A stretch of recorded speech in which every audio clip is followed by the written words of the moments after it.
Komið heil og sæl og verið velkomin í föstudagsþáttinn. Við ætlum að sjálfsögða að fara víðan völl í þessum þætti eins og venjulega. Við ætlum hins vegar að byrja á því að tala við ljósmyndara og kokk sem að fara að halda sýningu hérna á Akureyri og fara að opna hana. Ertu velkomin til okkar. Takk ækilega fyrir. Fá nú smá forsögu hjá þér. Þú ert fæddur í Vestmannaeyjum. Já, ég er úr Vestmannaeyjum og flytt þaðan 23. janúar 1973 eins og margir gerðu. Og svo flutti ég upp í Breiðholt, fenguð Villaðasjónshús og þar bjó ég svona fyrstu árun af ævinni og svo flutti ég í Vesturbæinn í Reykjavík og svo flytti ég til Bandaríkjanna 1986. Á jóladag 1986 flytti ég til Bandaríkjanna. Þá tvítugur. Þá ég tvítugur, já. Manstu vel eftir þessu ártali 1973, eða manstu þetta óljóst? Nei, ég man svolítið, þetta náttúrulega, ég var nú ekki nema 6 ára sko, en svona dæmi náttúrulega koma mjög sterkt inn í minninguna sko. Já. Eldgos og svona stórt eldgos, jú. Já, nákvæmlega. Ég man alveg eftir þessu sko. En þú býr núna í Los Angeles? Já, ég býr í Los Angeles, ég er búinn að búa þar, ég flutti einmitt þangað 1986. Þá hafði mamma flutt þangað og ég var að vinna á netabát í Faxaflóa, það var veturinn, það var ömurlegt fiskirý og hundleiðilegt veður og svona eins og ömurlegt og geti verið að vera á sjó. Svo fer ég á heimsækja mömmu í Los Angeles miðjan vetur, ég mitt fór á jólunum og þegar ég lendi þar þá er 26 stiga hiti og bara sól og blíða og ég sagði, þetta er bara fínt, ég held ég verið bara hérna. Já. Og síðan eru liðin ansi mörg ár. Já, 30 ár, ég er búinn að búa hérna í rúm 30 ár sko. Og hvað hefur verið að bardúsa þarna úti? Já, ég fór reyndar 1990, þá flutti ég til New Orleans og fór að læra kokkinn og bjó þar í 16 ár og var að vinna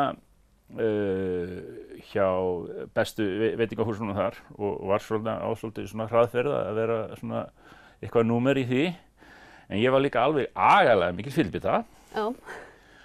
Og það fór sem fór. Ég endaði reyndar sko sem bara róni í Los Angeles, heimilislaus róni, 2004 og fór þá síðan á það sem kallað Skid Row í downtown LA. Já.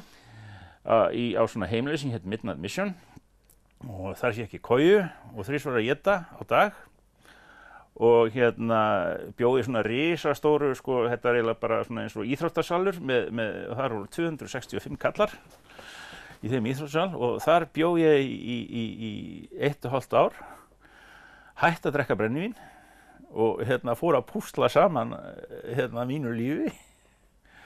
Og þá þegar ég var búinn að vera þar, það var æðislegt að vera það var aldrei leiðilegt sko. Nei, þetta var alveg rosalega mikið fjör sko. Væntanlega efni í eina bíómynd að rifja það. Og þú veist bara sögurnar og bara allt sko, mann leiddist aldrei, það var alltaf eitthvað skemmtilegt spjall í gangi og svona sko. Já. Og þá ákveði ég það sko að ég ætlaði að breyta öllu og í staðinn fyrir að fara aftur á kokka, þá fór ég að læra kvikmyndagerð í Hollywood. Já. Af því að það þótti mér bara rökrétt sko. Já. Meikaði fullkomið sens, já. Og ég var í því námi í svona 1 ár og var að svona læra kvikmynda sko tökku svona mest og ég þurfti að taka byrjundabekk í ljósmyndun. Já. Og þar bara uppgötaði ég bara mína listarödd sko og bara sneri alveg við blaðinu því að kvikmyndagerð er alveg rosalegt vesen sko. Það er 100 manns í vinnu og allt þetta sko. En þarna var ég bara, þú veist, ljósmyndin, það bara ég komið með myndavél og ég get bara farið og búið til bara myndir strax, bara ég og myndavélinn og alheimurinn og bara ég get byrjað og ég fór beint í þau, ég skipti fór alveg yfir ljósmyndun og hef bara verið alveg heldtekinn að henni síðan sko. Myndirðu líta á ljósmyndun að hluta til sem bara þátt og þróun í bataferlinu þínu? Sko, ég var alltaf mjög listrænt barn sko. Og var til dæmis svona svolítið undrabarn, ég var settur í bekk með mikið eldri krökkum í listaskólanum í Reykjavík sko, þá sem var ég aðeins í húsinu. Ég var 10 ára með 15 ára krökkum var eins og álfur út úr hól, en svo bara þegar ég var unglingur þá byrjaði ég bara að drekka og í neyslu og bara það slöknaði á mér bara í 23 ár í þessu svolítið sko og svo bara kviknaði þetta aftur sko þegar ég var orðinn edrú sko. Þannig að þetta er svona meira að þú hafi fundið sjálfum þig aftur? Ég fann listamanninu sjálfum mér aftur og hann greinlega bara er mjög sterkur af því ég er bara búinn að vera í þessu alveg síðan sko og hef alltaf verið ég fylgist mikið með listhús, bæði myndlist og kvikmyndagerðarlist og allt þetta sko. Og hefur verið að sýna víða? Já, mér hefur gengið mjög vel sko á Íslandi. Það var fyndið að fyrsta sýningi mín sem var í Breiðholti, gamla hverfinu mínu. Þegar ég kem til Íslands þá er alltaf hjá afa og ömmu, eða var hjá þeim sko, hérna í Breiðholtinu. Og ég byrjaði að ljósmynda þar og gerði verkefni sem hétt Breiðholt í augnablikinu sem var sýnt sko í fyrsta sýningi mín sem var sýnt í Gerðubergi. Ég vildi sýna Breiðholtssýninguna í Breiðholti og fékk það sem var æðislegt.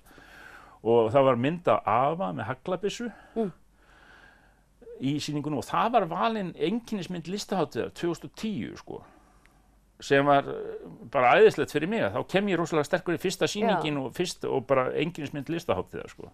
Frábært. Og síðan hef ég verið að sýna mest á Íslandi. Ég haldið nokkra sýningar í LA, svona eina einkasýningu í Gallerí Skart sem var byrjunin á þeirri seríu sem ég er að gera sem heitir Stemming sko. Ég var í 8 ára að vinna henni. Já. Það er til dæmis hluti sem ég sýndi í Gallerí New Orleans sem ég tók bara í New Orleans af því að sýningin er myndir frá Íslandi og Louisiana. Að ég bjó í New Orleans í 16 ár og það er svona 2 staðir sem er rosalega kærir mér. Þannig að það er sýningin sem þú ert að fara að opna? Sem ég er að fara að opna á morgun í Listasafni Akureyrar sko. Og stemning, af hverju stemning?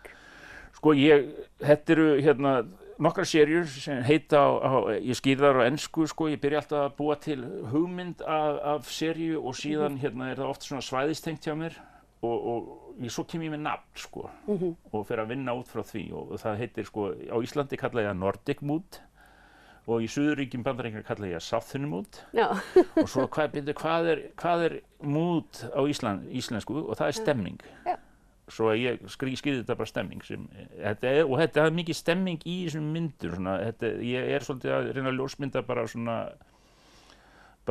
svona ró og frið og bara góða svona rólega stemmingu sko. En þú ert sko með húfu frá NASA á hausnum, þú ert búin að vera að vinna hjá NASA. Já, ég var að vinna þarna í sumar sem kokkur, í vetur sko sem í kokkur bara í kaffeterjunni þeirra í 2 mánuði sko, ég var heima við hliðina upp í fjöllum í Los Angeles þar sem að NASA er sko. Og þú varst að kokka hérna heima í sumar? Eða? Já, ég var að kokka á Hotel Flatey í allt sumar, yfir kokkur þar. Það var æðislegt sko.